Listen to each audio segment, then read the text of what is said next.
I'm Melissa Como, licensed therapist and board-certified counselor. One important thing I've learned in my own life and working with individuals and couples is we experience more joy in our lives when we are in fulfilling and supportive relationships. Think about it. When something bad happens, you call on the people you know will be there. And when something really great happens, you want the people closest to you there to celebrate. This is the heart of my practice. At Heartfelt Counseling Center, we are here to help you learn the skills to have satisfying and successful relationships. We understand that relationships can feel complicated. Let's help you make it simple. Contact us today for a free consultation and follow us on social media where we talk all things relationships. Thanks for listening.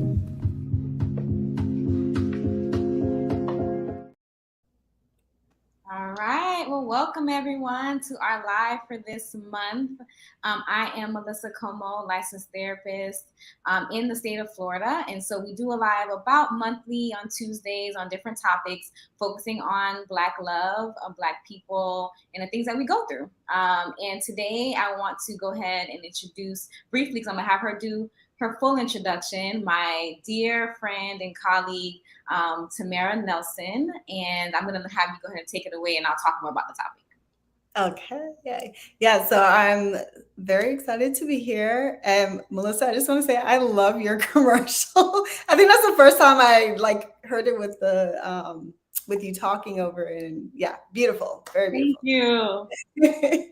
As Melissa mentioned, my name is Tamara Nelson. I'm a licensed mental health counselor. I'm also a qualified supervisor, a certified clinical trauma professional, and also a registered yoga teacher who's also certified in trauma-informed yoga. So a lot of trauma credentials.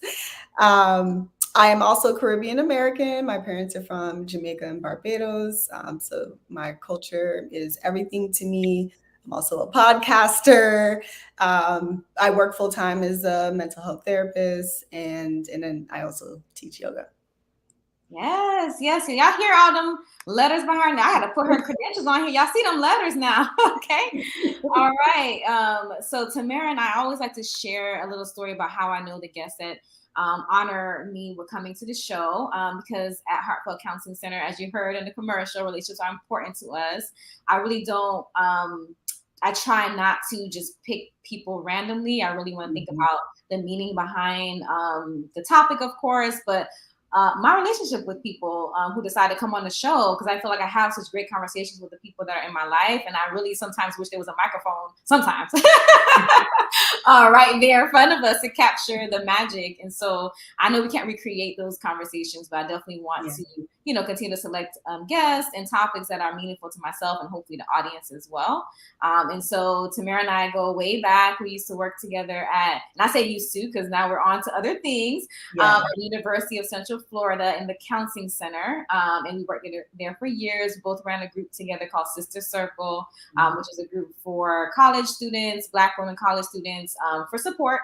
And so we got connected there, and I moved on, did my private practice, and now she is also doing, you want to say where you work? I don't know if you said it or not. No, I try to Nah. Well, she's a special person, so she got special things. But she does just say she does a lot of trauma work, okay? Like in her credentials, a lot of trauma work. I work for a hospital, I'll just say that. And as a therapist, work for a hospital. But I mean, you have different things you do though, right? So all the things, like you said, in the different work that you have all come string together with trauma, right? You just said that you work in all your different settings in that capacity, right? So I think that's amazing. And I think the interesting thing about our relationship, though, while we were working at UCF, we connected on, as we're Black women, Caribbean women, and so we connected on doing the group for the other Black student women as well. And so I never got a chance, I don't think, to go too much with hearing about your trauma work and history of what you did. I got a little bit of it, and we consulted, obviously on things that happened at our previous job. But it wasn't, I feel like, until we left that I got to a chance when we get a deep dive into your trauma experience as a therapist and what you do, and I lean on you a lot, as you know, especially lately on the trauma I'm seeing in my couples and figuring out like, you know, who's the best person to go to. You always come to mind as one of the first people I think about. So I'm so honored that you were able to come to the show and share your expertise with everybody. So that way they can kind of get a different perspective on trauma. I think we hear about it in a particular way, but tonight we're going to introduce it in a way that we all experience as Black and brown people, but we don't always think about it in that capacity. So thank you so much for being here. Anything else you want to add before we go on to the questions? No, but I just thank you. I'm honored to be here, Melissa, and I'm just so glad that we stayed connected. Yes, for sure. Look, y'all know if you work at a job, especially as Black folk, if you work at a job and you get connected, sometimes that relationship just go way past. It go way past. It's way bigger than that place y'all met at. You know what I'm saying? And so we definitely are in that boat for sure. And I want to go ahead and just check the chat. We have some people dropping in the chat. We have Nick Rains. Good evening, Mr. Nick. So I was actually on his live Singles Mingle last week with some of his colleagues, and we had a lovely talk about Black mental health and relationships. So thank you for tuning in, Nick. Please keep part of the conversation. Anyone else who's here with us, please drop a line in the chat. Let us know you're live, you're with us. This is going to be a really great conversation, and I want to make sure that we're all participating. You know, I make it as interactive as possible, right? So that being said, I am going to go ahead and start with our first question for Tamara, and it is so. Hopefully, for those of you that have been watching the lives or the recordings, know that my show, I call it "It's Complicated" because it has a relationship spin on it. But because I serve Black and brown people, I want to make sure that I keep the cultural component a part of the conversation. And so I'm very intentional about calling it "It's Complicated Black Love Edition" because I want to make sure that we bring in the cultural part. People think of Black love as a typical like buzzword, but I use it more as a cue to say that we're going to talk about in a cultural context, not just random relationship stuff, but like how does it affect us as colored people of color, right? So that being said, so that's where the question comes in. I always like to ask all my guests, and for you, Tamara, I'd love to hear your answer to this. When you think of Black love, what comes to mind? Yeah. So words are just coming to mind. I think safety. That's like the first word that came to my mind, Black love, because I feel a sense of safety, not just like in romantic, relationships, but like within my Black friendships, Black coworkers, like there's always this commonality of safety with people who have shared, experiences or identity. I think of power, like when Black people come together. So again, whether it be in a romantic way or a platonic friendship way, even as like work colleagues, business partners, I feel like we're so powerful when we come together for like a shared vision or goal. I think protection, I feel protected amongst my community. And I think of understanding. So I can always count on my community, again, in any capacity of romantic or friendship or whatever the case may be. At the end of the day, even when we don't agree, I always like feel understood at the end of the day. I love that. And so what I appreciate about what you're mentioning in your answer is Black love. You said a couple of times, not just romantic. And that's one of the myths that we'll talk about myths in a second, or narrative I'm trying to participate in basically redirecting that, right? Because I think when we think of Black love, we automatically think of romantic. And luckily, I've been doing the live since last year. I did on IG last year, now I'm moving to YouTube. But that's been one of the themes throughout all the talks, even if it's just a comment to say like, it's not just about romantic. And that's so true. I think it's more about community. And yes, Black love is romantic Black love can be a part of that community and is a part of it as a whole, but individually you have different type of relationships, right? And so you can still find Black love even if it's not in a romantic relationship or if you don't have a romantic relationship at that time. And I think that's so important because our love for each other is so it's just a lot. I feel like it's so big, you know what I mean? Yeah. I feel like it has to be bigger than just romantic, if that makes sense. Yes. So we have some comments that just came up. So Safety, Mitigation and Justice just chopped in with us here, saying that safety is interesting. They had not thought about that. So, and it makes me think of the other side, like not feeling safe, and so what you not feel safe in, right? And you just made, someone else think of something differently. Like we can feel safe with each other. And that's super, super important. I think it goes back to the, we're just chopping it up a little bit about how we met and how we became colleagues and friends at, working at University of Central Florida and that setting. And we're still really good, close friends, colleagues. Yeah. And I think it's because of the things you just said. Yes. Yeah, absolutely. Like you, Tamara Walden, Dr. Tamara Walden, I felt very safe with you two, and y'all kind of like, when I first started working there, immediately, every work environment is always like, when the Black people see each other, it's like, all right, this is what you need to know. And I appreciated that. And so I always felt this sense of safety with the two of you. And so, yeah, it's a real thing. No, for sure. and now, since we're talking about, a little bit personal, professional stories, I guess, when I saw you come into the setting, I actually, now that you say protected, I did feel, that's so funny that you say, I'm just thinking of it now. I did feel a sense of wanting to protect you, which is actually interesting. And I'm thinking about, does that happen with every Black woman person I come across? And I have to think about that. It's a big question, but I definitely think about, like, when you said it, I'm like, well, what did I think of, and I know we had some exchanges where, just talking about different things at work and things like that. I was newer than I was, and like, I didn't necessarily feel, of course, you still have to be careful at different situations. You don't want to just divulge a lot of stuff with people as you meet them. There's boundaries and things, right? You have to kind of test them. Right. Are. But I definitely felt like the first few times we had like those real conversations, I almost didn't think twice after I just said whatever I said, I was like, nah, she cool. It was after a while. It wasn't like the first time we met, but I think we had enough interactions, and I think our energies just matched where it didn't feel like we had to have some guards up with each other, I guess. Right.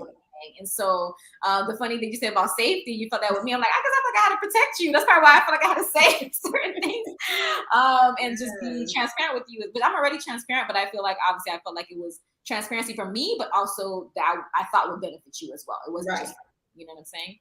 And it definitely did. Yeah, I think this might be a question. Let's see. In terms of safety, is that feeling still there with other people are around as well?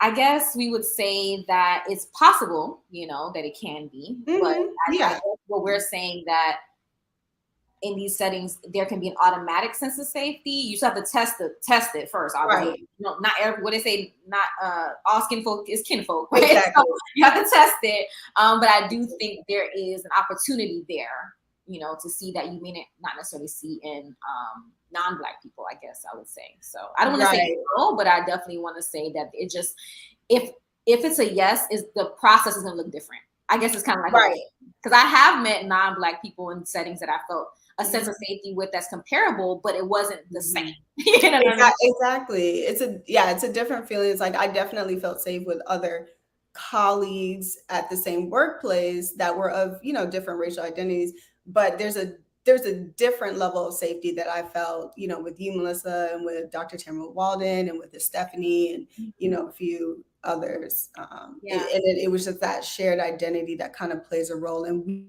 we understand about our experience in predominantly white workspaces that maybe other racial identities wouldn't maybe be able to fully understand. For sure. I agree. I think that's a great question. Actually, it kind of made me think from it. I'm like, I want to say no, but I think it just looks different in the process. Looks different. That's a really good question. So next question, we're going to move on. So last year I focused a lot on broadening the term of Black love on my talks and stuff. And that's going to be a forever thing. We're going to always do that. This year I added another theme of like looking at the myths, right? So what are the myths that we hear, see, are told in our community that we want to dismantle, right? Because not everything we hear about our culture is always positive or is always correct either, right? Also thinking about the fact that not every Black person is the same. Like, we're not a monolith, right? Like, I know you and I are Caribbean, but I'm Haitian. Remind me again, Tamara, what's your specific? Jamaica and Barbados. So we're Black, we're Caribbean, but there's still a specific country that's different, right? So we're not all exactly the same. So That being said, I want to go ahead and move on to the next question for you, Tamara. What's one myth? And also, I want to just also put out in the audience too. I'm going to ask Tamara this question, but please chime in. What are some myths that you would want to see dismantled as well, so we can have a full conversation with everybody? So Tamara, this is for you in the audience. What's one myth about Black love, Black men, and/or women you would like to see dismantled, and why? Yes. For me, the first thing that immediately comes to mind, and this is in more of the romantic context, but that Black love has to be like a struggle. And I feel like I grew up, not like in my own household, like I grew up, seeing a very healthy marriage between my parents who are still married. But like on TV and media and with friends, I remember just like feeling constantly bombarded with these like I just it's not something that you like overtly say to yourself, but like I just can remember growing up and just having this expectation that relationships are it's the struggle, and you're gonna have to accept certain things with dating a Black man.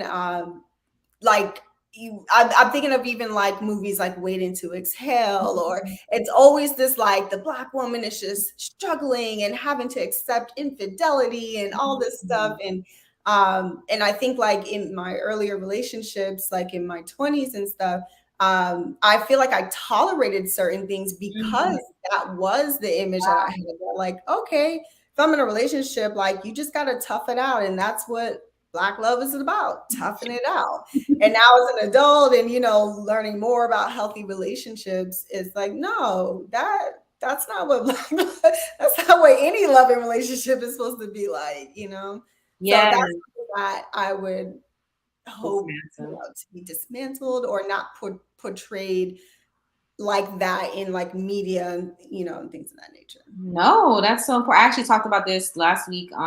Nick Rains was in the chat with us. I was saying that I was on his live show last week with some of his other colleagues, and we talked about Black love and Black relationships and mental health. And that was one thing that we talked about was struggle love, and how that is something that is definitely something that doesn't help our community in the narrative behind it, right? And I think the idea is, as Black people, do we go through challenges? Do we go through struggles? Of course, like that is exactly.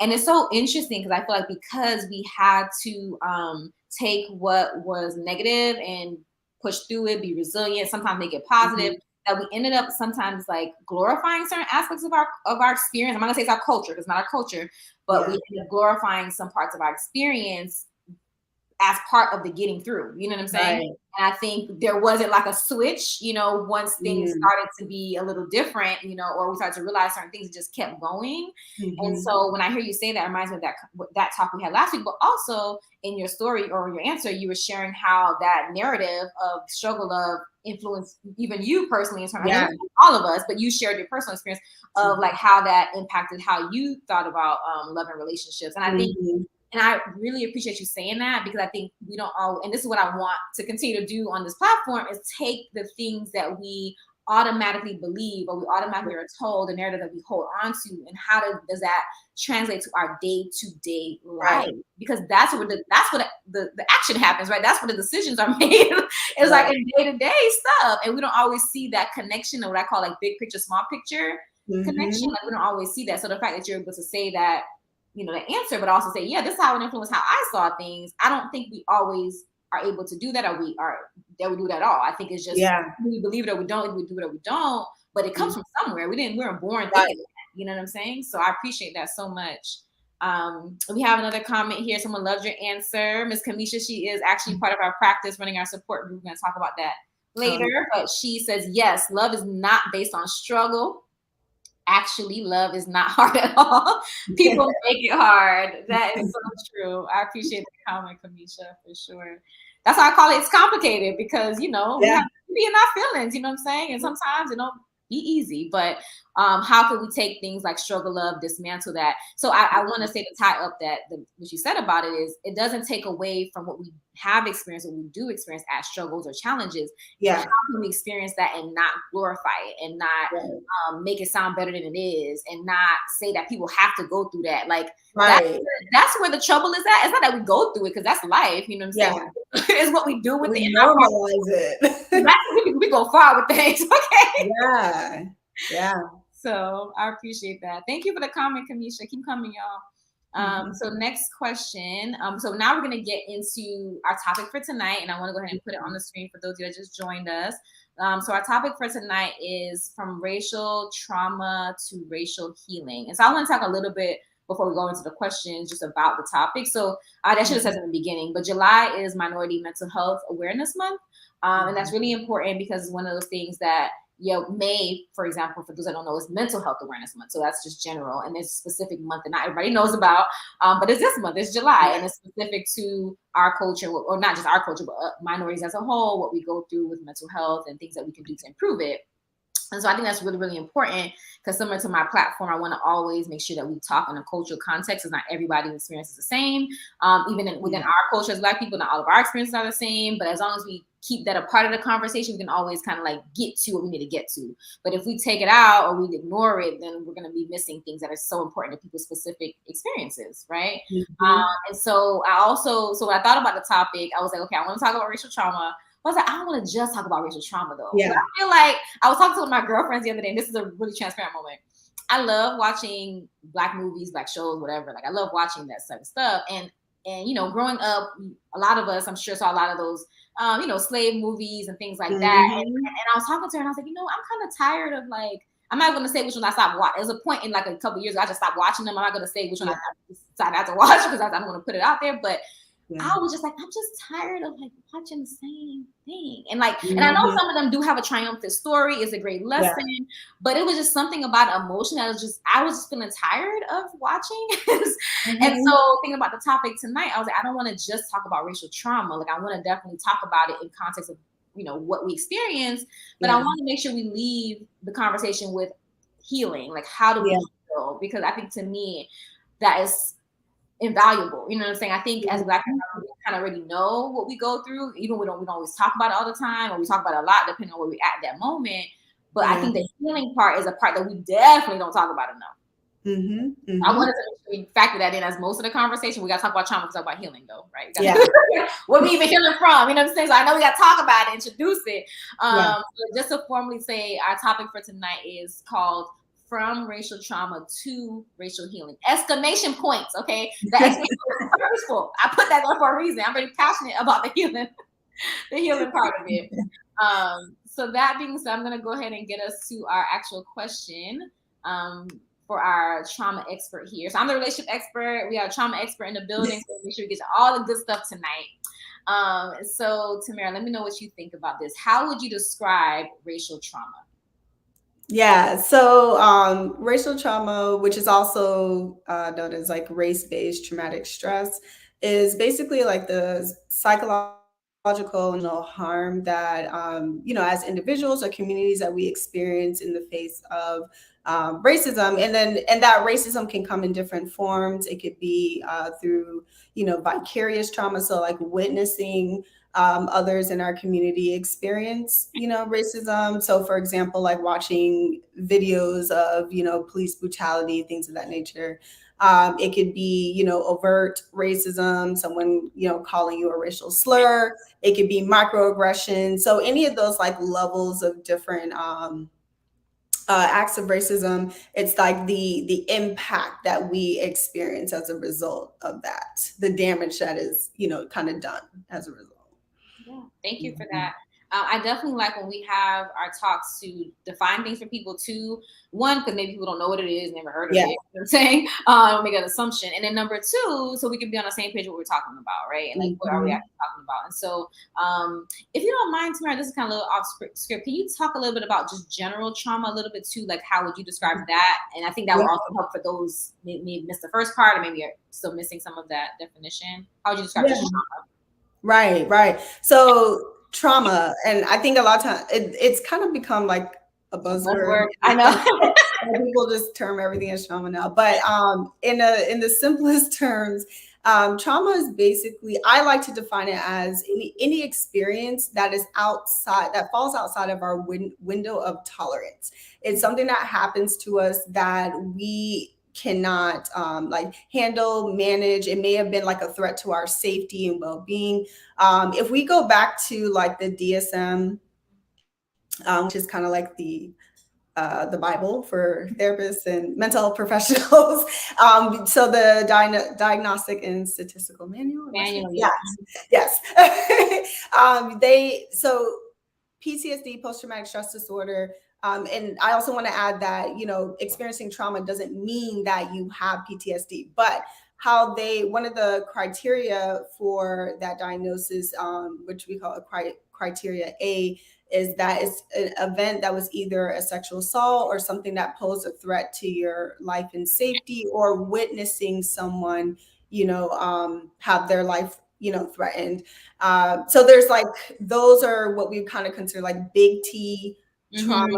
And then you also have what we say like little T traumas, which kind of are other life events that could also cause the same, impact, but they maybe don't fall into that criteria A category. So things like going through a divorce or having a car accident, which could also be a big T trauma depending on the severity of the accident. But any life experience that, again, falls out of our window of tolerance of what we can handle in that moment is what we could consider as traumatic. And trauma is very relative to the person. So me and you, Melissa, could go through a very similar car accident. You could turn out fine, and I could end up developing PTSD. And so it's very different. Not everybody, reacts to situations in the same way. So I hope that. No, that answers it, because I actually was thinking about that answered perfectly. Because what I was thinking because you gave, I asked you the racial trauma description first, like how you described it, and I went back and kind of did the trauma one just to kind of give you a better idea. But if I put those two together that you said, like the window of tolerance being subjective to every person, the same thing with racial trauma, right? Like just because, so it kind of makes me think of like some of the challenges we have within our culture where we may judge each other based on, and I say each other, I'm going to just keep it within us, right? Like our community, like we may judge each other in terms of like how we deal with certain things, right? So you may be like in a work setting where you might feel like there's microaggressions or something, but like there may be another colleague who's also Black who might be like, I don't see nothing wrong with that. And you're like, what? And so there's just like this, maybe even a visceral reaction to someone who disagrees with what feels like traumatic to somebody else. But for you to say that as a window of tolerance subjective to that person clearly applies to racial trauma too, because we may be saying, obviously there's some things I think that most people would agree, like even with a general trauma, most people would agree that, a violent act would be traumatic. Most people would agree, right? Like I think most, but there's also a lot of gray, I think those ones that are more automatic, where people would agree are actually lesser of the situation that we mostly experience. I think when we think of trauma, we think of the bigger situation that we would all agree, okay, most people say this is a big situation or whatever. But that's only a few things. The things that we experience day to day are more subjective, I guess is what I'm saying. And so you throw the racial trauma label on that, or racial, you're gonna give the definition of that later, but that part of it, then that creates another avenue of thinking about the subjectivity when it comes to cultural experiences and how we take the different things that happen to our community, right? And that's where I think a lot of our discord within our community happens too, because some of us may feel like, oh, we don't have to handle it this way, or we have to handle it that way, like, all the different opinions about it. But the opinions are different because there's a different window of tolerance subjected to the person. You know what I mean? That was a really good, important way to say that. So that being said, like I said earlier, I definitely want to make sure that we talk about racial trauma, but also talk about, the healing aspect of it. So this is the main thing for us tonight to talk about. So the next question I want to talk to Tamara about is, what does healing from racial trauma look like? So we talked about trauma, about racial trauma. What is actually healing from it? What does that even mean? What does it look like? Yeah. I think that's such a good question. And it's something that I also question for a long time. This is a topic that is very near and dear to me, not just because I'm Black, but because I've experienced a lot of racial trauma from a very early age.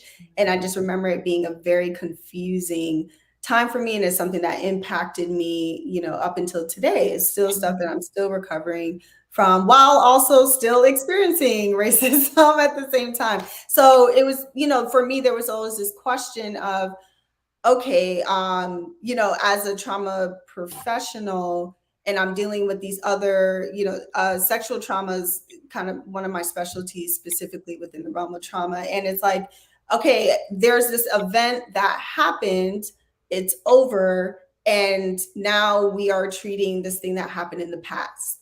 So it's like, you're safe now, and we can now deal with this past trauma. But when it comes to race-based trauma, those of us, especially living in the US, we are, racism is embedded in our systems. It's not just people perpetuating racism, it's everywhere. It's a living, breathing thing on multiple levels. And so in a way, you can't even get away from it. So how do you heal from something that is constantly affecting you?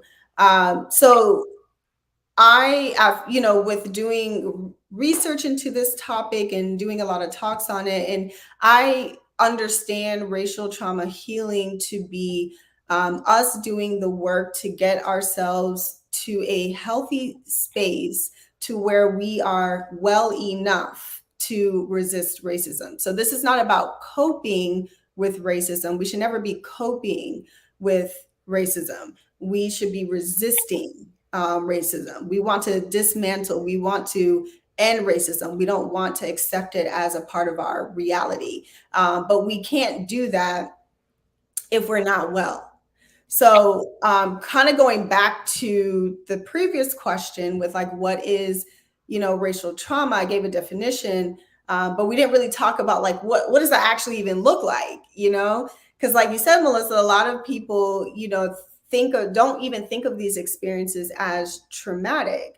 But racism has, affected us on so many levels, not just mentally and emotionally, but also physically and also intergenerational. Like it's been passed down through our ancestors.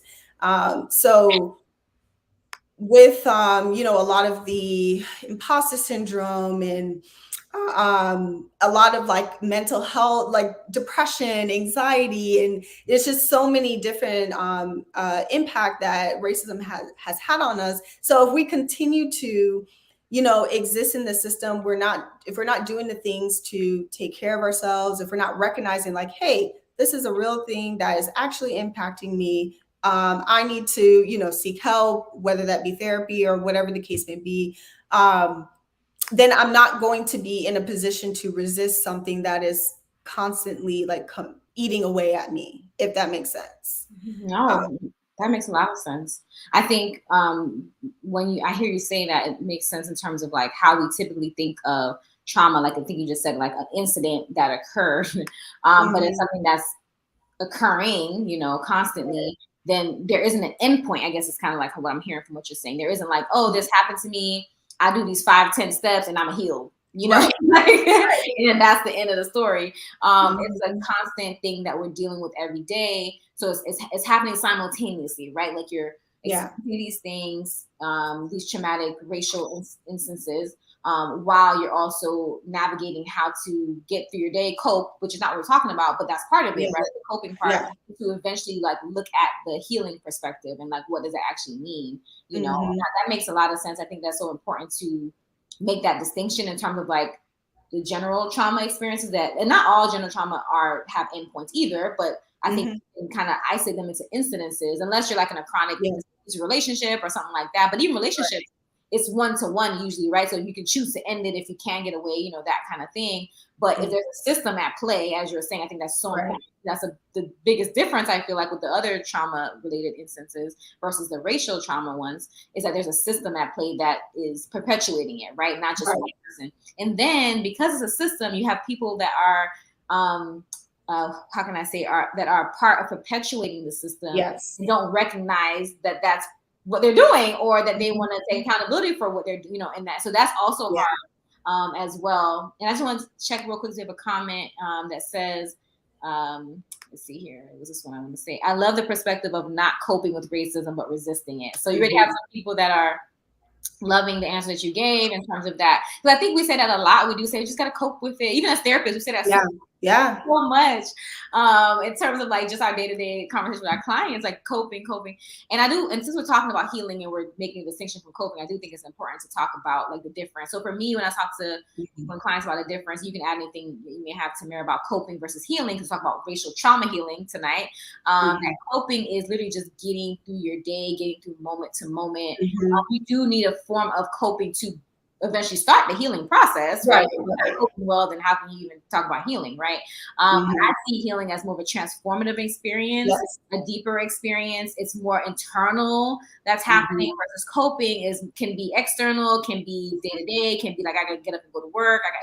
I have to function basically. I see coping as like a function, just your regular tasks and activities. But the healing because you can be coping all day but be just torn up on the inside and not anywhere near healing, you know what I mean?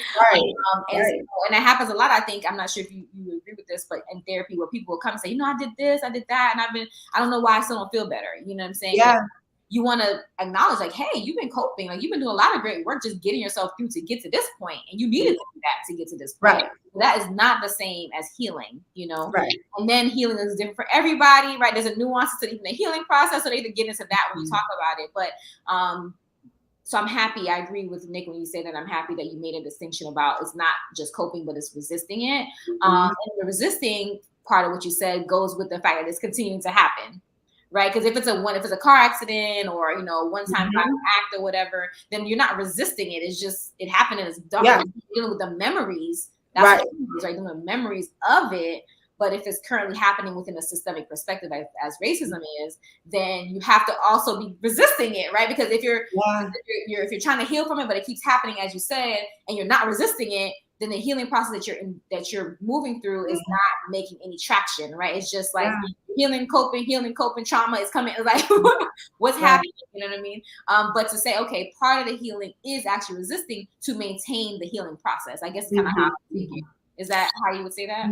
Yeah. And I want to reference, like, there's this book that that I love that kind of put it into perspective in very simple terms.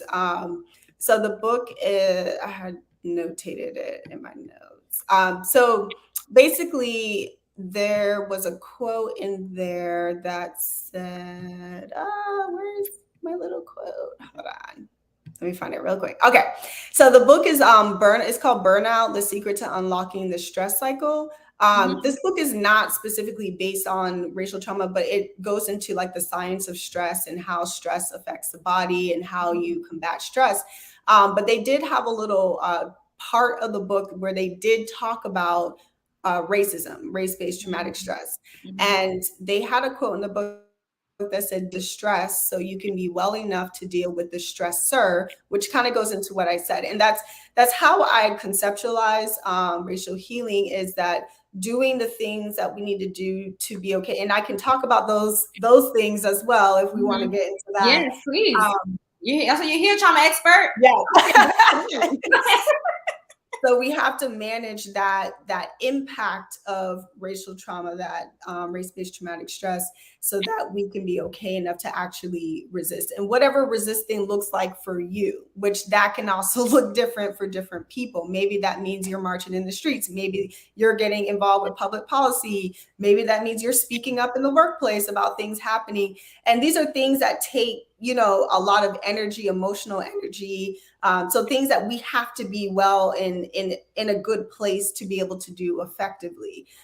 So things that I teach, my clients, things I teach in like workshops about racial trauma in terms of like things we can do to heal from these experiences or to be well enough. One, like movement is like, that's the thing I'm always preaching. So trauma results in a lot of like cortisol being pumped into the body. Cortisol is, basically stress. And So when we're in that fight or flight state where we're constantly activated, that's a lot of stress that's pumping through our body. And that is not good for us. So movement, physical movement, so whether that be yoga, running, dancing, whatever form of movement works for you, it's very, very helpful with kind of getting that stress out of our body, reducing that stress, kind of producing those feel good chemicals in the brain. Movement has also been known to be one of the greatest antidepressants. It's so many health benefits, both mentally and physically. So I always encourage my clients, those around me, to just find some form of movement that you enjoy and try to make a lifestyle of movement. So those of us who, carry these, marginalized identities, it's important for us to pay attention to our health, to do the things to reduce stress, as consistently as we can, because unfortunately we are experiencing higher levels of stress, compared to our counterparts who are not facing those same, oppressions on a day-to-day basis. So movement is one of them. Can I pause you on the movement real quick? Yeah. So as you were talking about it, I was thinking about, you said dance, and I know that you have a history of dance as well. Yeah. You didn't put that. You should have put that in your credentials somewhere. I think yoga, but you need to put that too. Funny story. So we, Tamara and I actually, this is not what I was going to say, but I'm going to say it after this.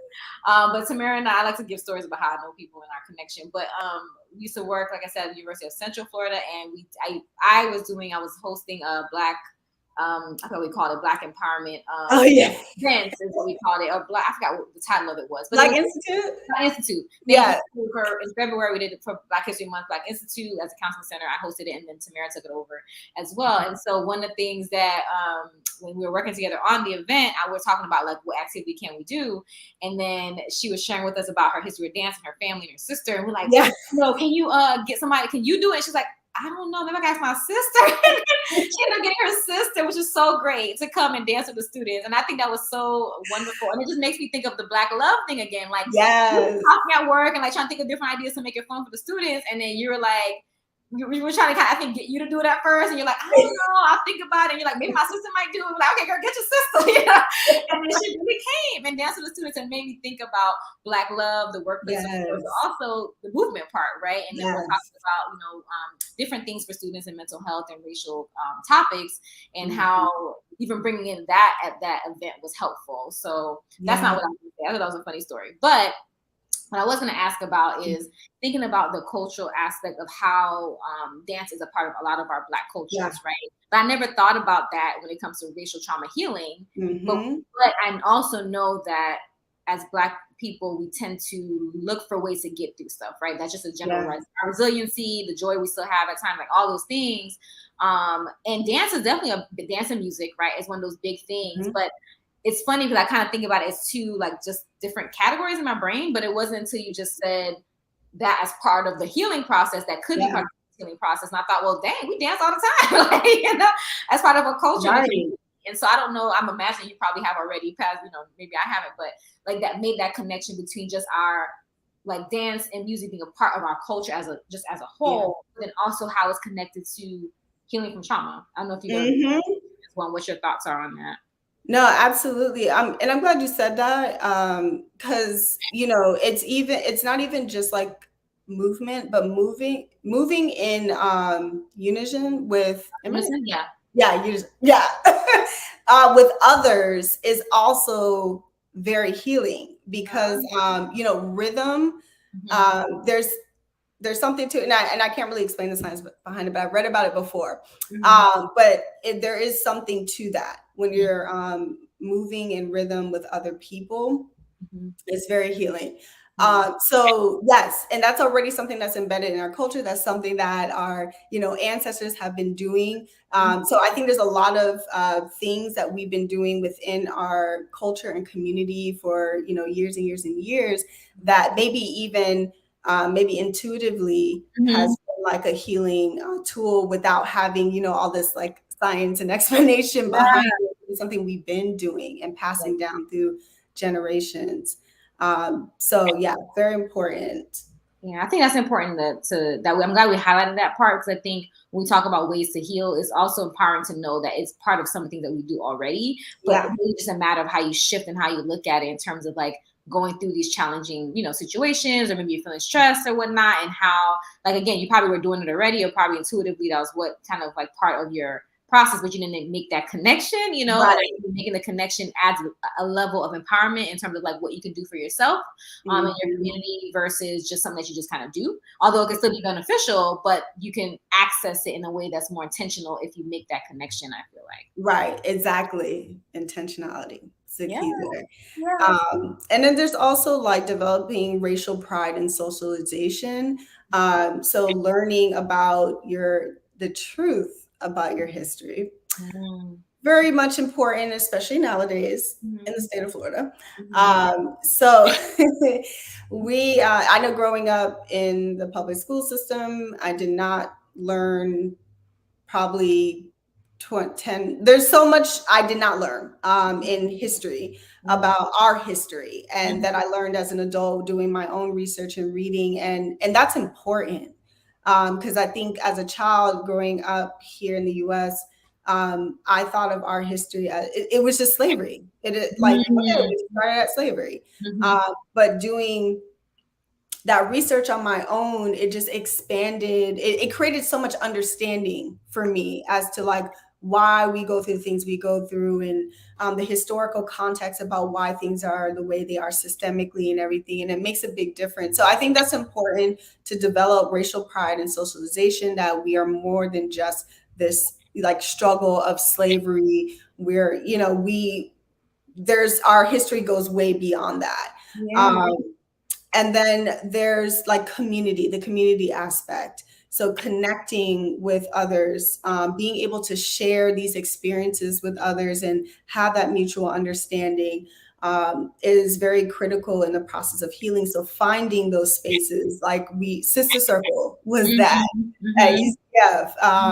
And then, if you're in a position to create those spaces, that's something that you can do for your community, or finding that space yourself is important. Being able to tell our stories. A lot of us go through these experiences and we never really verbalize them. And I think sometimes we just normalize, like, well, this is just what it is. Or we just, never even thought that, oh, this was a problem, which sounds weird to say.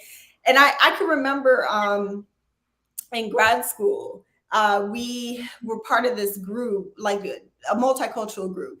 mhm, And I remember the facilitator asking this question about, I can't even remember what the question was. It was something to the effect of like, when are you most aware of your race or something? And my response was like, when I'm in the store.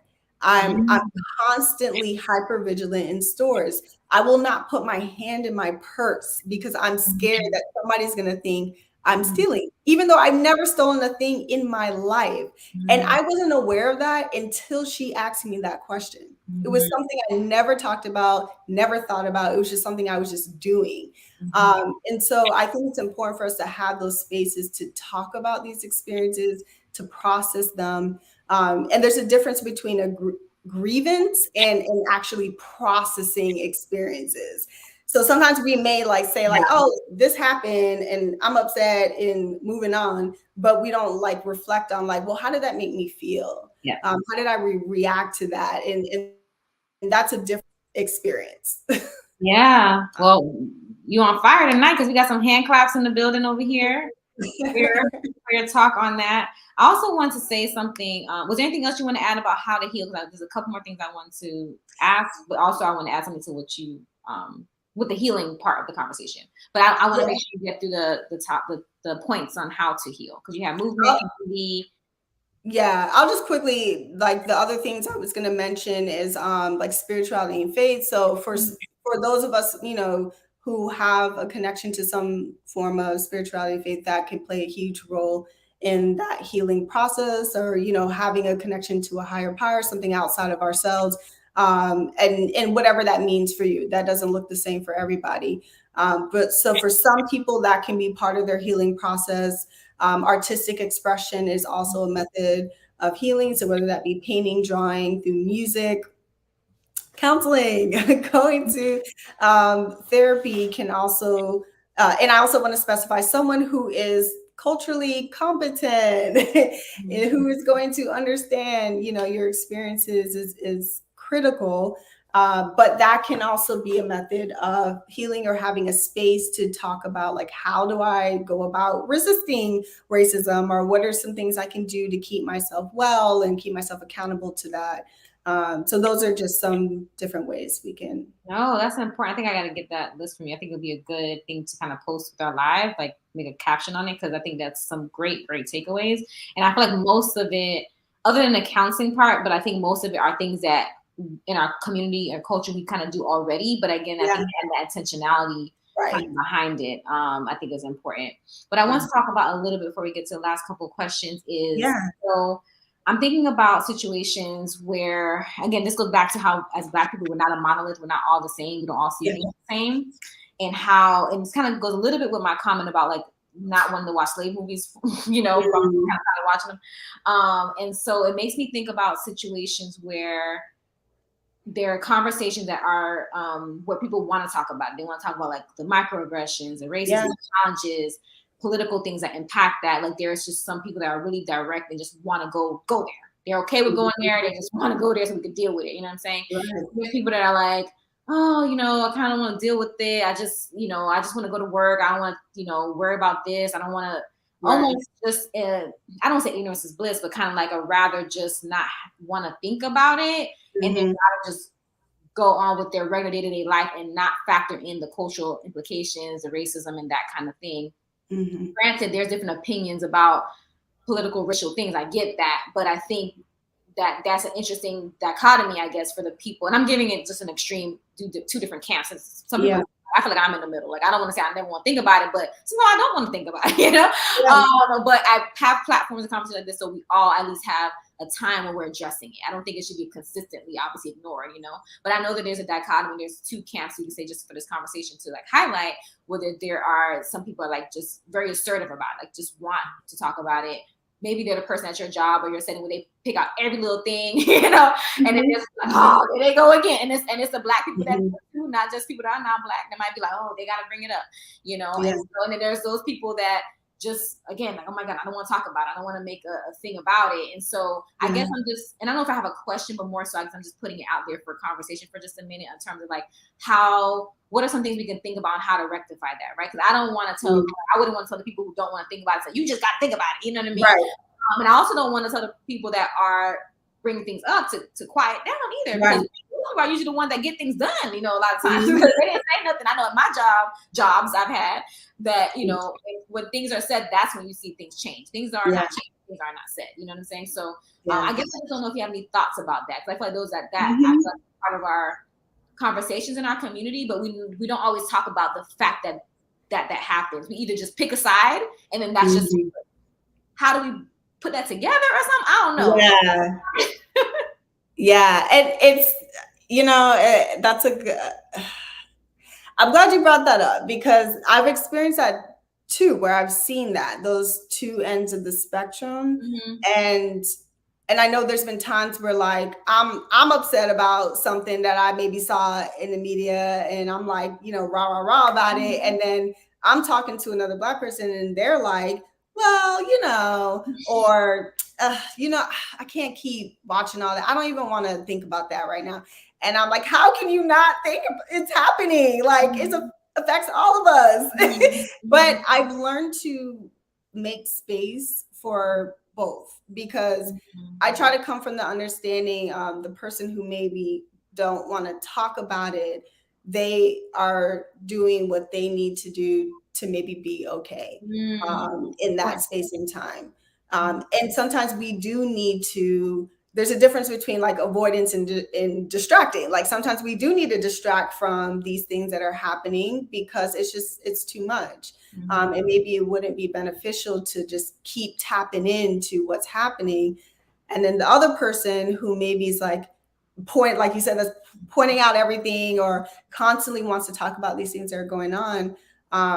This is obviously like triggering something for them. This is bringing something up for them, and they want the space, they need the space to get it out.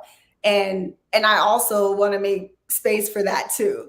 Doesn't mean that I have to be the person that, is on the receiving end if I'm not in the space to hear it, but I can have empathy and understanding for both ends of the spectrum and people doing what they need to do to be okay, or having their own reaction. Because like you said, people have different reactions to these events. Some of us shut down, some of us go into fight mode, some of us freeze, just like with any other like traumatic experience. No, yeah, I so appreciate that. As you were talking, so what you said, the word that came to mind was capacity. Like, what's the person's capacity at that moment too? Because the next moment it could be different, right? Because even if you think about yourself, we don't show up the same exact way with every situation. And a lot of things are at play in terms of how we choose to address things, even our development, our identity, our racial identities, a lot of things that come into play, like how we handle things. And so capacity, I think, is important. So I hear capacity, or taken from that, I'm hearing grace, like not judge or criticize people that may handle things differently. And at the same time, I think that there's space for everyone. I think that it's hard because maybe we have our different opinions and how we choose to move in spaces. But I feel like if you are the one that chooses to move a particular way, you move that way. You just do you, like we say, and move that way. And those that need time, give them the time, right? Because the other thing is that if that's not the capacity that they're in, and they can't show up in that way, right? You also don't want to push people in that way, because they won't be authentic at that moment in time. Maybe there's something else with them that they have to work through or whatever, but at that moment in time, just to kind of like kind of really berate them in a sense about it, I think it's not gonna push the needle the way that we would want it to in a particular case. So I think allowing people to have their space of what they need to do for themselves at that time, and understanding that if they're not at that space to do one or the other, then either one that we're pushing them to do won't be authentically who they are, what they need to be doing at that time, you know what I'm saying, for themselves and for the community as a whole, and I think the other piece I was going to add to it too before I move on is just the idea that, if we think about it in terms of like, if everybody does what they can, the capacity part, then it's something's going to happen, right? But if we shut each other down, that's when stuckness happens. So what you shared, Tamara, is where we can allow things to have different spaces for what people need at that time, and still create opportunities for movement to happen in the culture. The movement stops when we shut each other down. I think that's the difference. Is not the difference, and the different opinion is not the issue. So only, right? Of course, there's some issues to that, but it's not the only issue. I think it's more so about the shutting down, the judgment, the criticism that breaks each other down, and also doesn't have the needle for the progression of the culture as a whole. Yeah. Can I share a quick thought on what you just said?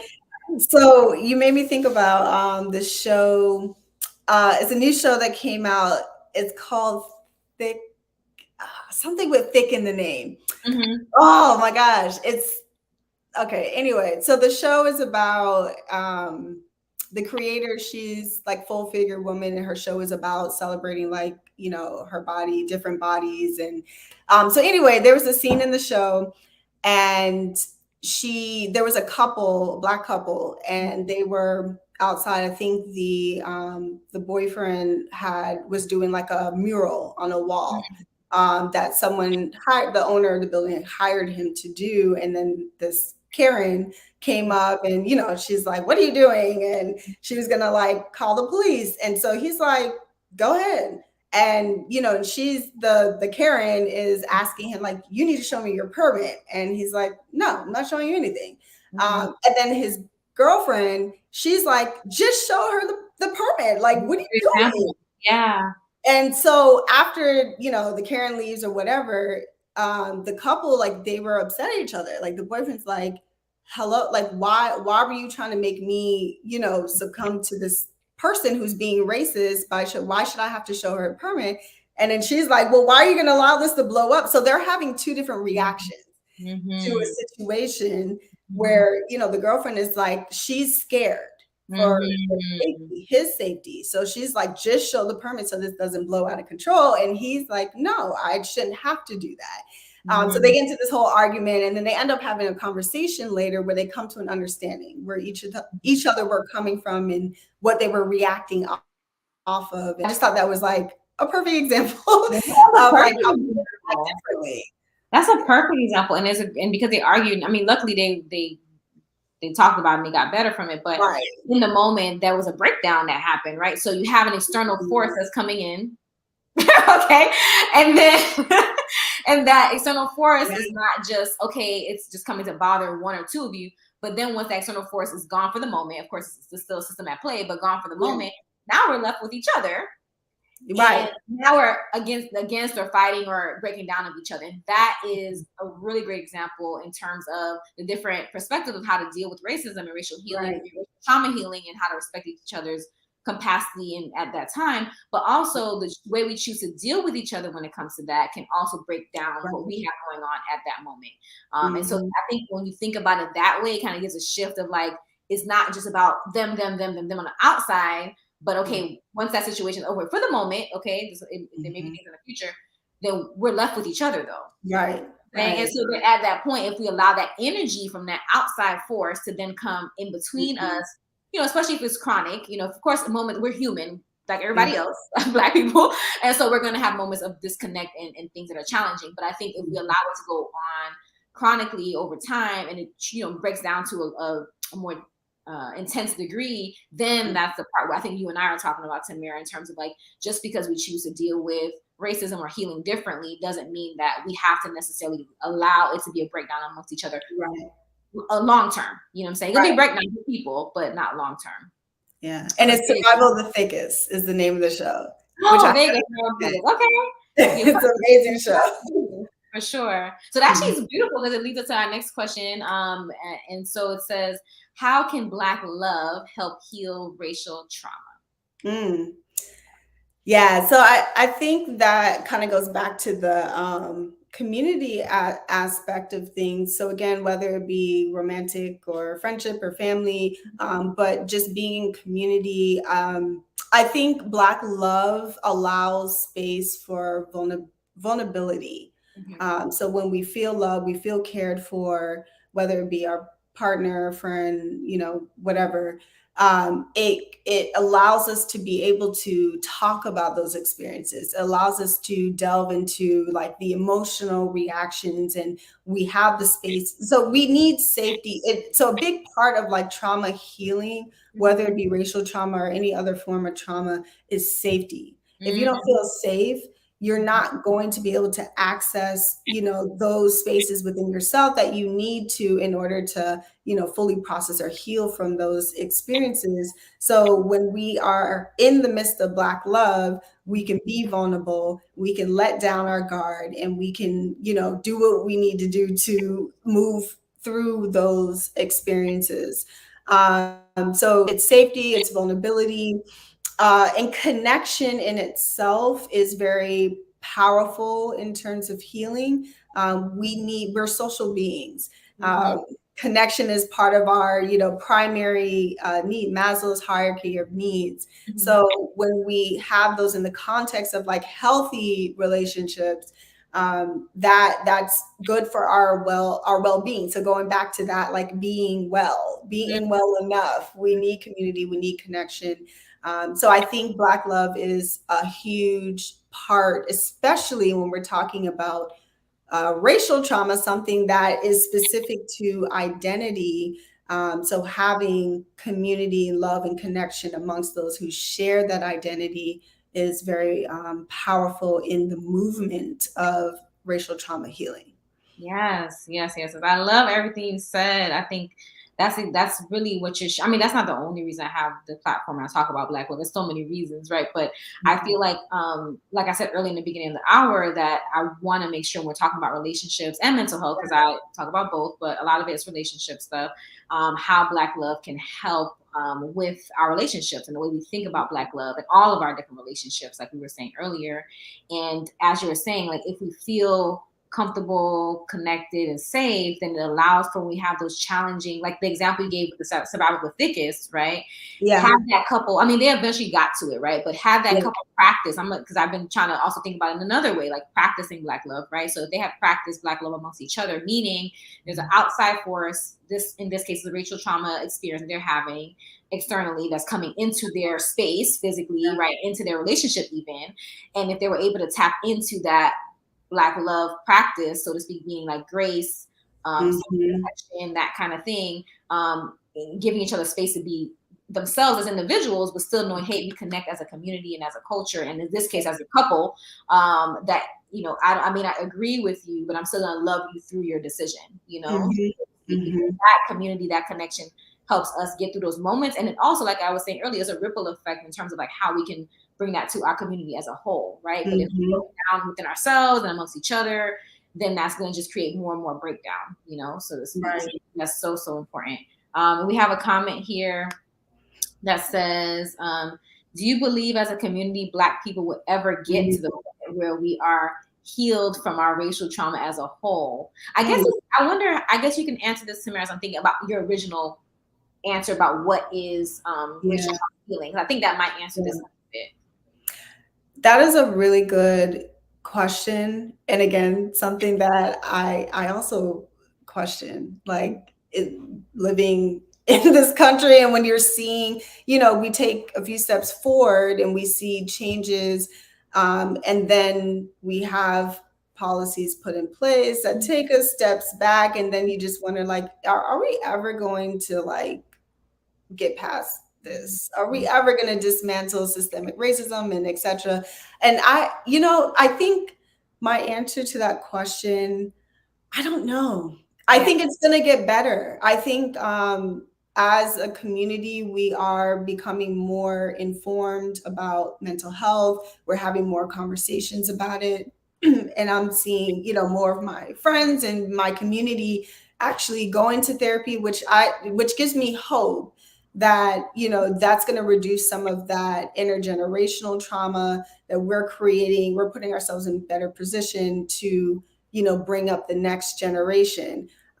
So my hope is that if we continue on this wave of healing and learning more about mental health and doing the things we need to do to be well, that it will improve in terms of healing over time. So maybe not my generation, but maybe the next generation or generation after. But if the question of like, if we will ever get to this space where we've recovered from slave, and again, going back to like US slavery, if we're going to fully recover from that, I hope so. But I don't know. I would also say that so we can empower ourselves to practice healing, because as you said earlier, if there are still things happening, then I don't think it's a healed period. You know what I'm saying? Right. Healing given the circumstances of the system. So the way I would answer that question is, that's not for us to figure out, right?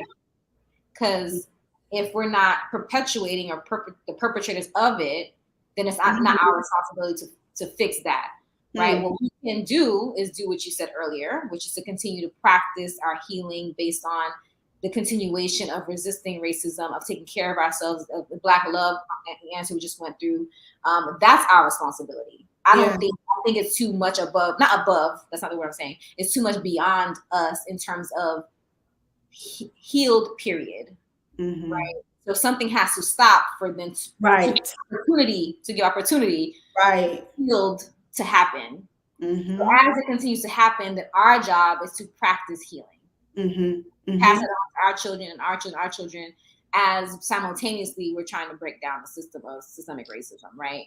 But I think to put that on, I think it's a great question. Like, why I gotta do it? You know? But not what I gotta do it for me and my children and our community, because I'm gonna always do that, you know what I'm saying? But in terms of what needs to happen for it to be healed, period, that is not, I think, our responsibility. That's how I would answer that. Yeah, no, that's a good point. Like, as long as we're living in a system that perpetuates racism, it would be very hard to like heal from that. Yeah. But I don't say that as a form of feeling helpless or hopeless. Right. I say it's a form of being realistic and not burdening myself or my community for something that's not of their doing. Right. I think there's a freedom in that. I'm gonna take that freedom and do my part, as you know, Haitian Speech says here. We all have to just do our part, right? Yeah.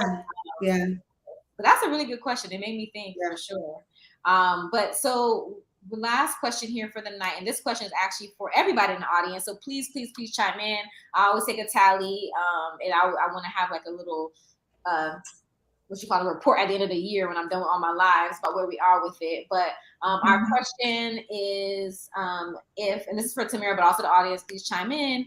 If you had to choose between racism, oh, good, sorry, racism all night. Ooh, Lord, help me.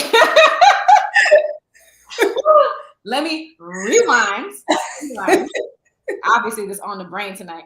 But if we had to choose between honesty versus compassion, which would you choose? You only can pick one in your relationship or relationships. What would you choose? And then I'll tally up the comments in the chat tonight and see where we are, and then I'll keep that for my tally for the year. So. Okay, so I'm answering the question, right? Yeah, you answer first, and then I'll see if anybody comments, and then I'll tally up. This is it's a hard one, but I think I would choose honesty because that's a big that's a very important characteristic for me in relationships, whether it be friendships or romantic or whatever. It's important to me that people are always honest and transparent with me. Does that help you feel safe, as you said earlier? Yes. It does. And you know, something I tend to feel very safe around, very like blunt people, like people that you know that always gonna say whatever is on their mind no matter what. And I don't mean like in a rude way. Yeah. People who just, you know, they're just always gonna say what it is. I feel safe around those people because I can trust that they're always gonna tell me the real. They're always gonna tell me the truth. Yeah. I do value honesty a little bit more. Honesty, okay. Well, all right, y'all, come on, jump in the chat. Just give me, because I always choose compassion. So we're gonna be at a tie, and we have to end the live at some point. So we need somebody to give me another answer so we can see who wins for honesty versus compassion. And I'll give my answer. So I always choose compassion, just because I say it all the time, but it's worth saying again. That I think that people feel more free to be honest when they know that they're not judged. Yeah. And they're not going to be, and I get a lot of that from being a therapist. I just feel like there's a lot of things that we are privileged to hear, and be in spaces with people that they share that they don't even share with their closest people in their lives. You know what I'm saying? So that says a lot. You know, obviously, yes, we're professionals and we have confidentiality laws and that thing, but also it's how we show up as therapists. And I think who we are as people precedes who we are as therapists, as a therapist, right? Because it's a title and a training, but the way you activate it and use it, right, in connection with your clients, right? So the fact that they come to certain therapists and share certain things, I think says a lot in terms of like, you know, them saying, "Hey, I've never told anybody this before." Yeah. You know what I mean? And it's like, well, dang, you know, that's like nobody. You know, right. You feel privileged to hold that information, but also it begs the question, like, why haven't this person done it? Of course, there's fear of judgment, fear of shame, or whatever. But the fear, even though fears can come from, you know, feelings are not fact, right? So even though fear is a feeling, and it doesn't mean that they couldn't tell anybody at all, because maybe they could have, right? Yeah. But the objective experience, as you said earlier, our window of tolerance in this case is like they can't even fathom the fact that someone would possibly judge them. So they're not even taking the chance to even pick a person who would be the closest to trust to say anything. You know what I'm saying? So to me, I lead with compassion. I mean, I want people to be honest, you know, but we're picking one for tonight. But I just think that is something that, you know, is important in terms of like how we connect with each other, I guess. But, you know, every show we always go back and forth, but that's the fun of it, you know, so to speak, we can pick any side. But I guess we're going to have to just wrap it up as a tie tonight because no one has jumped in the chat to say, but that's okay because, you know, I think I've heard our talks about it before, but I'll keep it as a tie tonight. Any last thoughts or comments before we start wrapping up? Tamara, I'm going to go ahead and put your information in the screen here. If you want to know how they can reach you, that kind of stuff. Yeah. No last thoughts. I guess my last thought would be, I know we talked a lot about trauma, racial trauma, and I think Black joy is also very important, and something that I even have to like remind myself, you know, with constantly, this is a topic that I'm very much like tapped into all the time, racial trauma, and like, okay, let's get back to Black joy. Like how am I infusing Black joy into my life? Even if that's like being with my friends, my homegirls, and just laughing, or going out dancing. That's a big part of my Black joy. So I would encourage, those who are watching this, to even think to yourself, like, how am I tapping into Black joy? I love that. I love that. And so I also want to say, I didn't get a chance to say this, but when I was at UCF with Tamara, she was also helping me consult with the group that I was studying at the time. And I brought the handbook with me just because there might be some therapists in the audience or just anybody who, I'm not sure if y'all can see it in there. It's called the Racial Healing Handbook here. I'll probably put it in my captions too for y'all to see it. But basically, and how to get in the camera view, it's a handbook really on like some of the things that Tamara has shared about how you can practice healing. And so there's actually books on y'all. So if y'all really want to go deep, but how live, there's actually something on that. I did use the book to create that group at the time, so it was really helpful. So I encourage y'all to read it or get into it if you want. And so just to move forward with what we have going on next. So next month we have our next live is Tuesday, August 29th. My guest is going to be Ashley Anderson. Hopefully she's still listening because she always listens to all my lives. She is the owner of Divine Designs by Ashley in Tallahassee, Florida. So I spent a lot of time in Tallahassee, went to school at Florida State, started my career there. And she was someone who helped me look, looking good and fly. She was my hairstylist. So we're going to talk Black love and Black business. I admire her so much. And so it's fun to have, people I'm connected with come on. So we're going to have a fun conversation about that. So put your reminders on for that, y'all. And as a reminder, we are having our support group for Black women. We just launched last month. Kamisha was an audience chopping up with us tonight. And so she is leading the group. It's called Healing with My Sisters. It is a virtual group. So that means you can basically be able to access the group anywhere in Florida. So I encourage you all to check out our website at heartfeltcounselcenter.com to be able to get more information about the group. And then lastly, just my information, my phone number, and please follow me on Instagram. And it's Heartfelt Counseling Center on Instagram and on YouTube. If you're watching me, please like and subscribe so you can get reminders, because I do go live every month, most of the time of the year. So I would love for y'all to keep sharing information, following and liking what we have going on. So that is it for the night. And I thank y'all for being with us. I'll see you next time. Bye.